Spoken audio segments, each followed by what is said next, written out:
नमस्कार दोस्तों, जय श्री राम।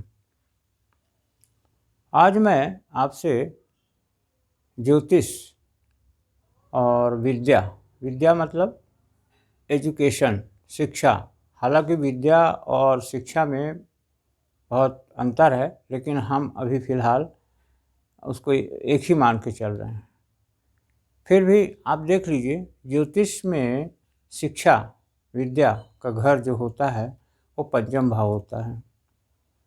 तो पंचम भाव को हम देखते हैं, जन्म पत्रिका के पंचम भाव को जब हम देखते हैं, उसमें कोई भी ग्रह उच्च का है मान लीजिए, तो आपको विद्या प्राप्ति के मामले में सफलता मिलने के योग बन जाता है। उसके बाद में पंचमेश यदि भाग्य भवन में है, लाभ भाव में है, चौथे भाव में है, तो भी विद्या प्राप्ति के अच्छे योग बन जाते हैं। एजुकेशन डिग्री के भी योग बन जाते हैं और आपको विद्या प्राप्ति के काफ़ी योग बनते हैं, कई योग बन जाते हैं। इस प्रकार से पंचम भाव विद्या के क्षेत्र में पंचम भाव को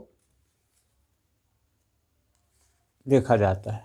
काफ़ी कुछ मतलब उसमें ये होता है कि हम पंचम भाव से काफ़ी कुछ देख पाते हैं।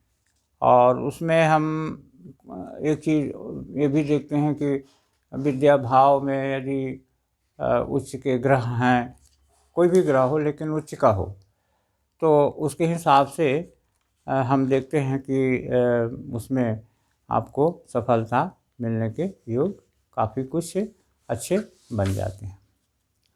अब उसके बाद में और भी कई योग बनते हैं जो हम विद्या प्राप्ति में ज़रूर देखते हैं कि हम विद्या शिक्षा इसके लिए हम क्या कर सकते हैं।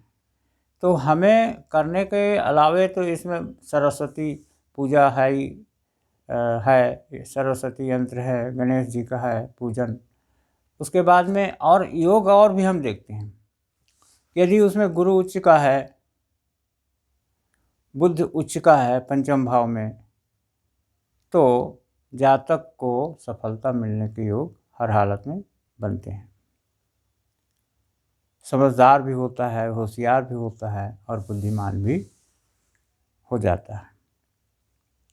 अब उसके बाद में हम देखते हैं कि पंचम स्थान दो शुभ ग्रहों के बीच में हो, बृहस्पति पंचमस्थ हो और बुध दोष रहित हो, तो जातक तीक्ष्ण बुद्धि संपन्न हो जाता है। तो इस प्रकार से बहुत सारे योग हैं और हम देखते हैं कि एक ग्रह से हम डिसीजन नहीं ले सकते हैं, लेकिन फिर भी कुछ चीज़ें आपको मूल रूप से पंचम भाव को हर हालत में आपको वरीयता देनी होगी, भाग्य स्थान को भी वरीयता देनी होगी। अब उसके बाद में बृहस्पति उच्च का होकर पाँचवें स्थान में हो तो भी आपको सफलता है, बुध उच्च का हो तो भी सफलता है, पंचमेश बली होकर 1, 4, 5 भाव में यदि है तो भी आपको सफलता के उच्च सोपान की ओर ले जाता है। इस प्रकार से और भी योग बनते हैं।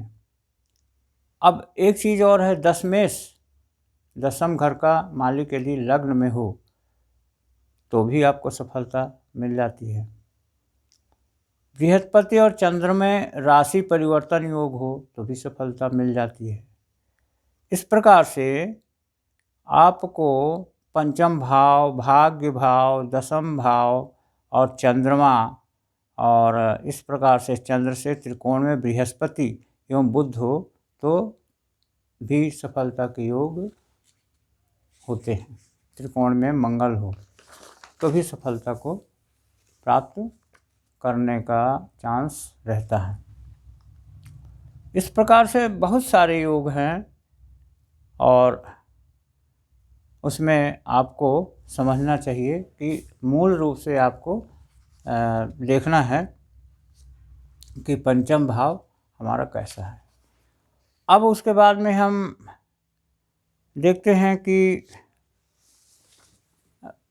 शिक्षा के लिए और भी बहुत सारे योग हम देखते हैं कि पूजा पाठ के लिए हम क्या करें। पूजा पाठ के लिए गणेश अथर्वशीष, गणेश जी का पूजन, सरस्वती माता का पूजन, बसंत पंचमी के दिन अनुष्ठान, हवन, यज्ञ किया जाता है। तो इस प्रकार से ये सारी चीज़ें हैं। आपको इसमें विद्या से संबंधित और भी हम कुछ वीडियो बनाएंगे, उसमें आपको और भी कुछ बताएंगे। और एक चीज़ और भी है कि उपाय क्या है कि गणेश जी के कई मंत्र हैं, सरस्वती जी के कई मंत्र हैं, तो इनका जप और इस प्रकार से जप के अलावे भी निष्ठा, विद्या प्राप्ति में निष्ठा, और जो पढ़ते वक्त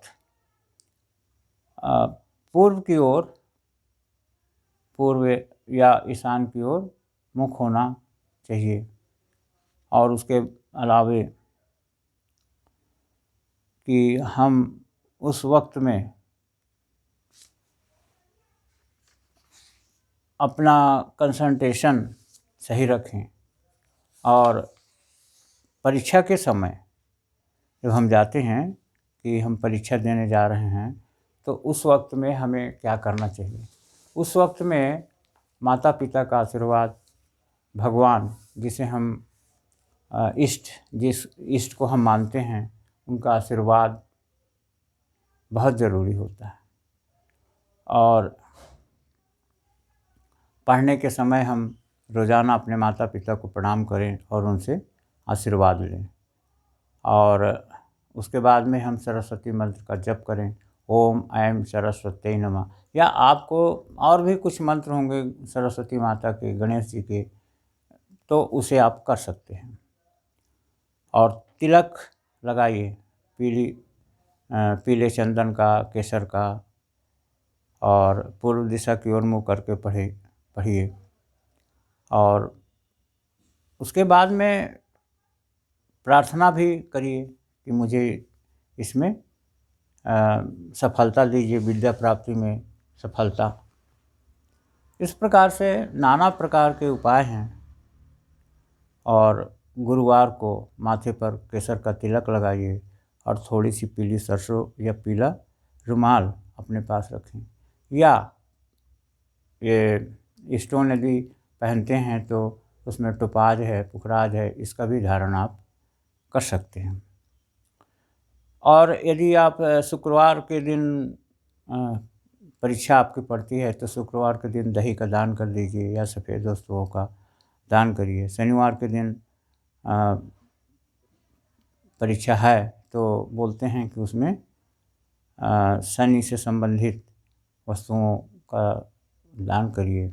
मंगलवार यदि पड़ता है परीक्षा के दिन, तो उस दिन गुड़ और चने या बूंदी के लड्डू का भोग लगाइए हनुमान जी को। और बुधवार को यदि परीक्षा है तो गणेश जी को उनके हिसाब से लड्डू चढ़ाइए, धनिया चढ़ाइए, और दान भी करिए और कुछ प्रसाद लेके भी खाइए। सोमवार के दिन सफ़ेद वस्तुओं का दान करिए। शंकर जी पर, शिवलिंग पर पान का पत्ता वगैरह चढ़ाइए। इस प्रकार से बहुत सारे उपाय हैं, उसे आप कर सकते हैं। और रोज़ाना ओम का जप करिए कुछ समय तक, 1 मिनट, 2 मिनट, 3 मिनट, जो भी आपसे हो सकता ओम का उच्चारण करिए।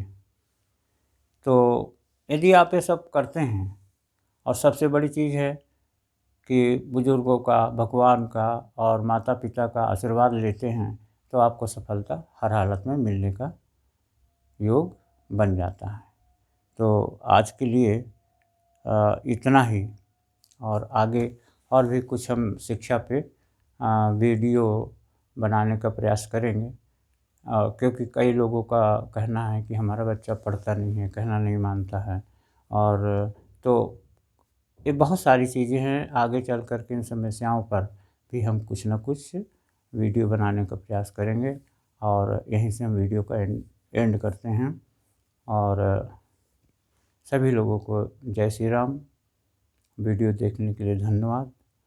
और कमेंट्स करिए, शेयर करिए, लाइक करिए और सब्सक्राइब्स भी करिए। और सभी को धन्यवाद। ओम जय श्री राम। ओम शांति शांति सर्वरिष्ट शांति भवतु। ओम ओम।